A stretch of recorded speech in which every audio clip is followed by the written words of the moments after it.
tanggal 19 Juni dan saya itu putusannya 10 bulan dan pihak jaksanya itu kan banding jadinya itu 1 tahun 3 bulan. Jadi pas 1 tahun 3 bulan saya dibebaskan oleh pihak lapas yaitu tanggal 19 Juni 2022.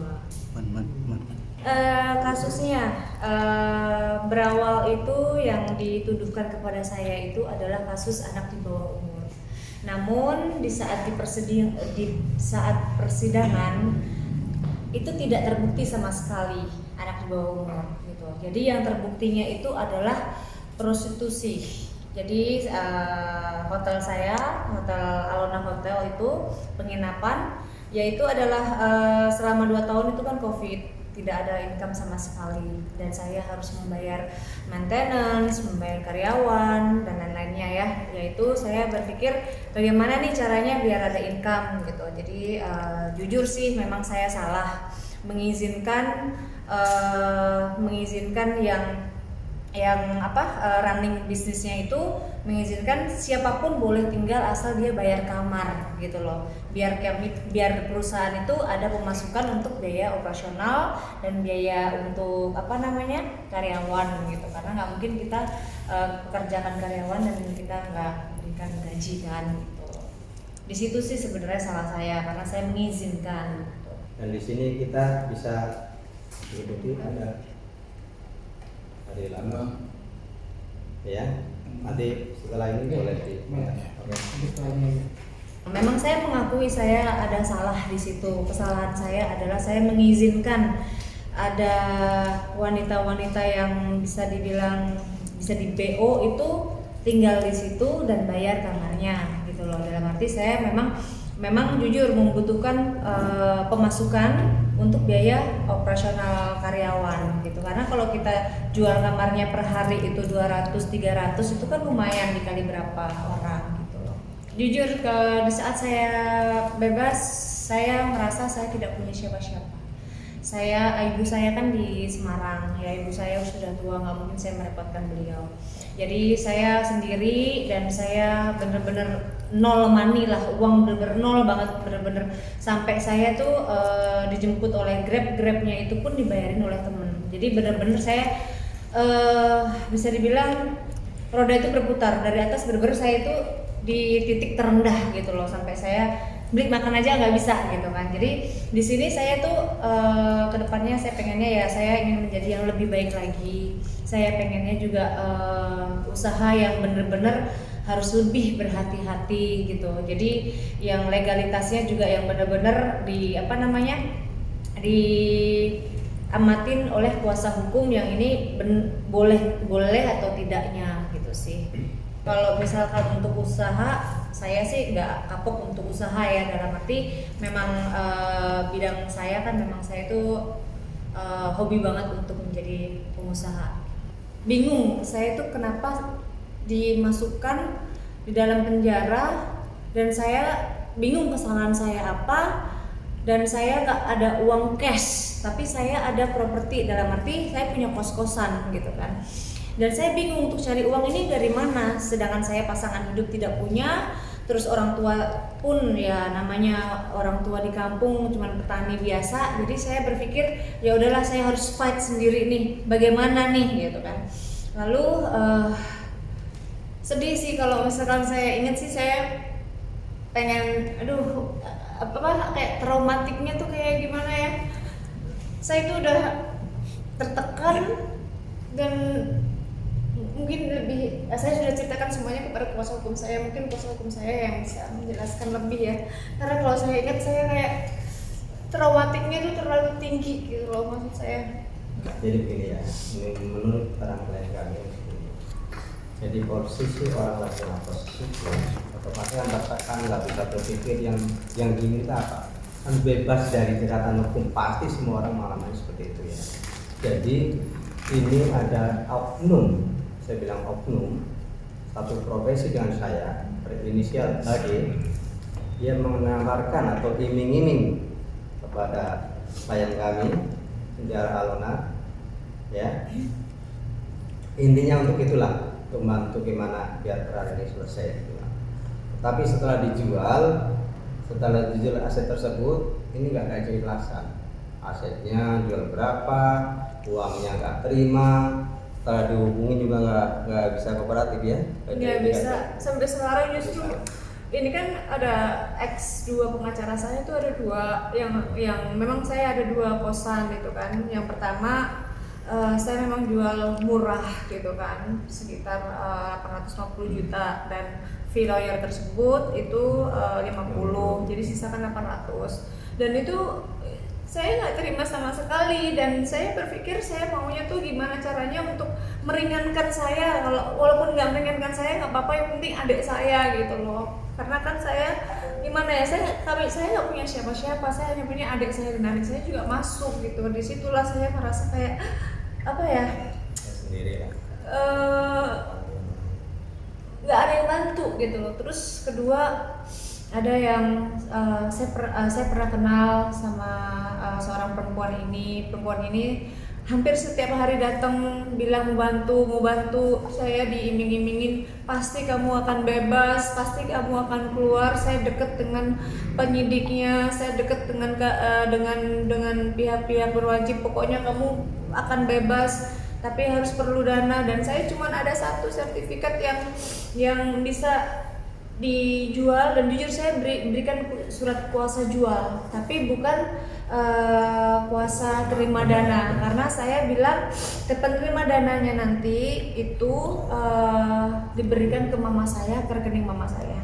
Setelah itu dijual, saya tidak tahu dia dijualnya berapa, di notaris mana, siapa pembelinya, itu saya tidak tahu sama sekali. Dan yang informasi dari mama saya hanya diberikan uang itu ditransfer 415 juta. Seingat mama saya. Dan sisanya itu saya nggak tahu itu kemana. Nah, sebelum itu terjadi, saya sempat marah kepada ex lawyer saya yang wanita ini. Kenapa saya marah? Pertama, saya dikunjungin oleh asisten saya, dan dikunjungin sama asisten dan suaminya. Jadi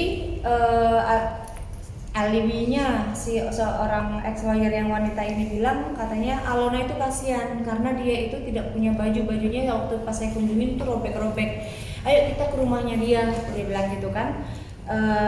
Kita kasih baju buat dia gitu. Tapi ternyata udah ke rumah saya, kebesokannya lagi dia itu bawa truk ke rumah tersebut, mengambil semua furniture saya, bahkan sampai bisa dibilang ya korden-kordennya lah gitu loh.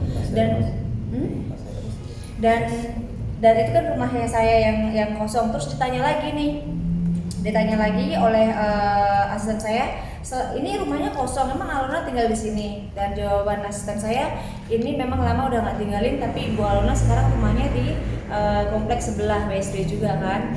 Nah, Ibu Alona tinggal di sini. Ini rumahnya ngontrak atau rumah sendiri? Oh, saya nggak tahu. Nah, dia itu sampai nyari tahu ke RT, RW, terus ke ketua-ketua situ.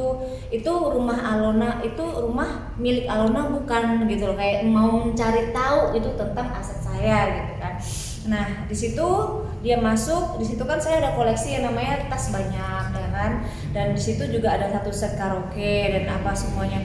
Itu beberapa tas saya diambil, dan itu saksinya ada. Saksinya itu adalah asisten saya sendiri dan suaminya di saat diambil. Tapi kalau misalkan satu set karaoke juga itu juga diambil.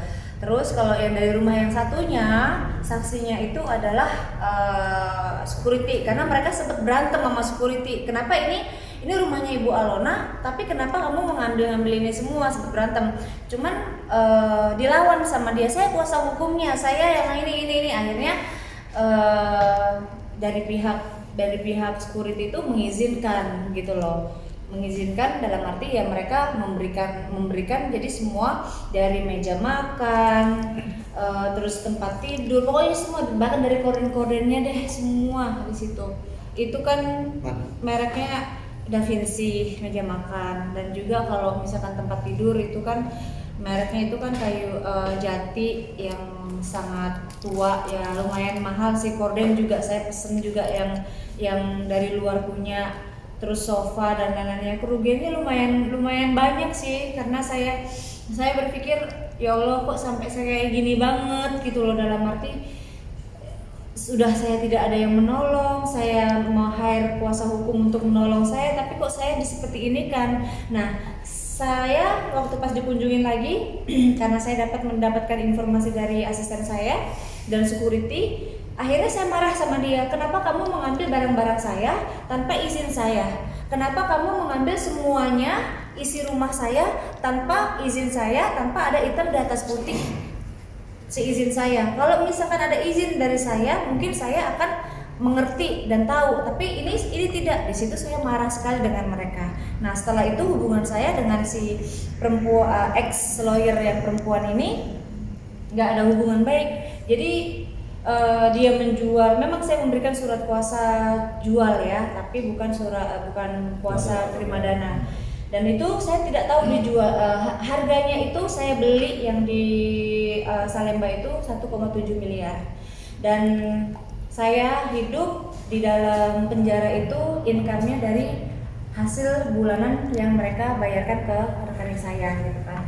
Lalu setelah itu nggak tahu kenapa sudah terjual, nggak tahu harganya berapa, yang beli siapa, notarisnya siapa, dan saya mencoba ngomong baik-baik, musyawarah apa semua, itu cuman di-read aja tanpa mereka itu memberikan klarifikasi apapun. Itu yang alasan sakit, alasan keluar kota, alasan sidang. Jadi kayak nggak ada jalan keluarnya untuk musyawarah. Makanya kenapa saya meng-hire tim kuasa hukum saya ini biar bisa diselesaikan, dan saya meminta hak-hak saya. Kita dalam hal ini, kesempatan yang baik ini, saya menyarankan kepada yang merasa ini ya, yang udah tadi sebutkan inisial ini, ada FD, ada AD, silakanlah merapat, cari solusi terbaik, musyawarah, tunjukkan itikat baiknya seperti apa. Jangan sampai memalukan profesi. Kita kasih waktu 7 kali 24 jam untuk menyelesaikan dengan cara kekeluargaan. Berarti ini somasi terbuka? Somasi terbuka, bisa dibilang segitu nggak masalah. Kita niatnya, Ibu Alona juga udah bilang ke kami bahwa yang penting pihak saya itu menyerahkan apa yang menjadi kerugian oleh klien kami. Oke, gitu ya. Kita upayakan itu dulu. Kita keluarkan dulu. Kita tunggu itikat baiknya, jangan malah dihubungin biasa alasan ini itu sok sibuk dan bahkan nggak bales. Dan anehnya lagi dia itu bilang begini, kamu bisa ambil barang-barang kamu dan kamu harus membayar sewanya selama 1 tahun 3 bulan. Saya bingung, dalam arti saya tidak menyuruh untuk mengambil, saya tidak memberikan kuasa untuk mengambil, saya tidak ini, tapi kenapa barang saya diambil, terus kalau misalkan saya mau ambil saya harus bayar sewa. Di situ yang saya bingung. Makanya menurut saya ini nggak benar gitu. Jadi yang mungkin saya orang awam biasa, saya buta dengan hukum, dengan ini, makanya saya meng-hire kuasa hukum agar lebih clear lagi lah gitu loh. Kalau dugaannya apa nih? Ya kalau memang terbukti kan ya bisa penipuan dan penggelapan ya. Sepeser pun saya tidak menerima uangnya sama sekali, bahkan adik saya pun tidak menerima sama sekali. Justru ada yang menceritakan kepada saya, yaitu seorang ibu-ibu yang masih tinggal di penginapan saya itu. Mereka itu merencanakan bagaimana caranya saya ini dihukum setinggi-tingginya agar saya tidak mengusut uang tersebut. Gitu. Jadi itu dia bekerja sama dengan mantan pacarnya adik saya sendiri. Jadi dia pacaran dengan adik saya masuk. Jadi ini perempuan jadi berhubungan lah, begitu. Jadi dia merencanakannya seperti itu. Sudah dibayarkan 300 juta. Ya, Itu pasti ya. Karena kita tinggal di negara hukum. Ya, saya orang warga negara harus taat pada hukum, dan nggak ada saya katakan di sini orang yang kebal hukum. Ya. Tapi saya ulangi, untuk yang merasa melakukan hal seperti ini, mencoreng nama profesi juga, tolonglah kooperatif. Kita kasih waktu 7 kali 24 jam ya. Iya. Oke ya, kita 7 kali 24 jam. Itikat baiknya seperti apa?